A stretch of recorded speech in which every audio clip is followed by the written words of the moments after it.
Vai cilvēks var lidot? Lai gan visbiežāk pirmā atbilde skanētu nē, vai arī tikai sapņos, padomājiet vēlreiz. Ja ir izdoma un drosme, ir iespējams īstenot visstrakākās idejas, arī lidot. Aerodium ir patiesas iemesls mums lepoties ar savējiem, jo ar lidošanu vertikālās gaisa plūsmas tunelī esam unikāli globālā mērogā. Ideja par tuneli, kur pateicoties ļoti spēcīgai gaisa plūsmai cilvēks var lidināties gaisā un baudīt nebijušas emocijas, radās Kanādā. Taču tieši Latvijā tā tika attīstīta līdz pat tādai pakāpei, ka nesen tika pārpirkts Kanādā esošais mātes uzņēmums, un tagad mūsējie ir vienīgie Aerodium pārstāvji pasaulē. Ko tik viņiem nav nācies pieredzēt, ceļojot pa visu pasauli?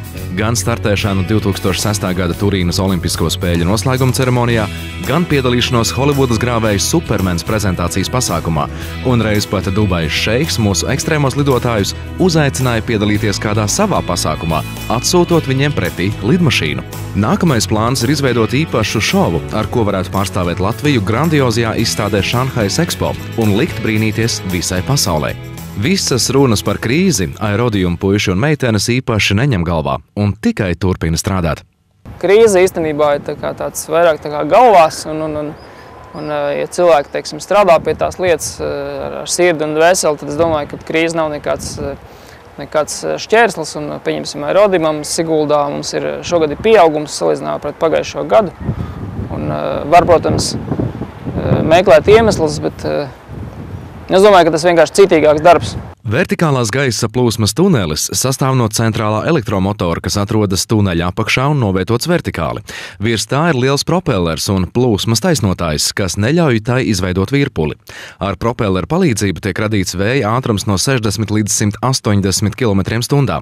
Tas viss patērē apmēram 500 līdz 600 kW enerģijas stundā.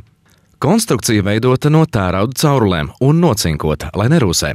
Mīkstie matreči tiek gatavoti no PVC materiāla, līdzīgi kā piepūšamās bērnu atrakcijas parkos. Katru rītu tuneļa saimnieki pārbauda konstrukcijas, vai kāda skrūvīte nav atskrūvējusies un nekas neļodzās. Pirms lidojuma katrs klients saņem instrukciju. Piemēram, svarīga ir pareiza poza. Rokas nedaudz saliektas priekšā, lai redz plaukstas, kājas nedaudz ieliektas ceļgalos, zods mazliet pacelts uz augšu. Pirms lidojuma viss jāizņem no kabatām un jānovelk rotas lietas. Kājās vēlams vilkt kēdas vai citus slēgtus apavus. Apģērbam virsū tiek uzvilkts speciāls tērps, kam padusēs un ceļgalos ir sieti, lai gaiss tiek iekšā un ceļ cilvēku gaisā. Piedurkņu un bikšu staru galos ir gumijas, ar kurām tērpu var piefiksēt. Pieaugušo tērpi ir platāki, jo viņi ir smagāki nekā bērni, bet bērni velk mugurā klasiskos izpletņlēcēju tērpus.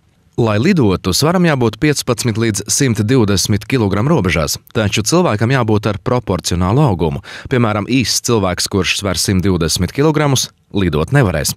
Pirms lidojuma vēl jāieliek ausīs aizbāžņi, jo propellers rada līdz 125 decibelus lielu troksni. Tiek uzvilkta arī ķivere un īpašas brilles. Tad seko neliela iesildīšanās. Pirmajā reizē ik viens lido kopā ar instruktoru, kurš ar puišiem no tehniskās kabīnes sazinās ar zīmēm vai ar gaismas signāliem.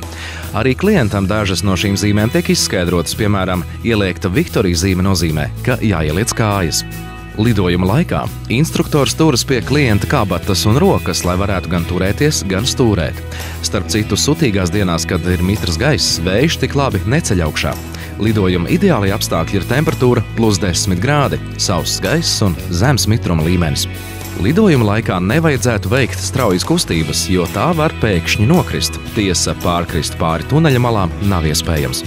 Kāda lidojums beidzas, instruktors signalizē ar spilgtu lampu. Lidot var tēju ik viens, bet no šāda piedzīvojuma tomēr vajadzētu izvairīties grūtniecēm, kā arī cilvēkiem ar muguras problēmām un laustiem kauliem. Visiem citiem Aerodium gan var kļūt par īstu piedzīvojumu. Pēc kāzām braucot pēc baznīcas pasākuma, braucot tālāk uz kādu nākamo, kur ir galdi un viss tāds lietas, bija pēkšņi hops, iebrauc Aerodiumā. Līgavaini laiku to, protams, ka nezināja, un viņiem ir jālido. Tad, protams, ka Līgavai kleita liela, bet apakšā, apakšveļa, kas tur ir. Tad kleita, kā nevilks nost, tad mēģināja dabūt iekšā tērpā. Un ar visu Līgavas kleitu, viņai tāda bija milzīga, plāta tāda kupla kleita. Dabūjām iekšā tērpā, gājām augšā, lidojām, izlidoja un bija ļoti priecīgi.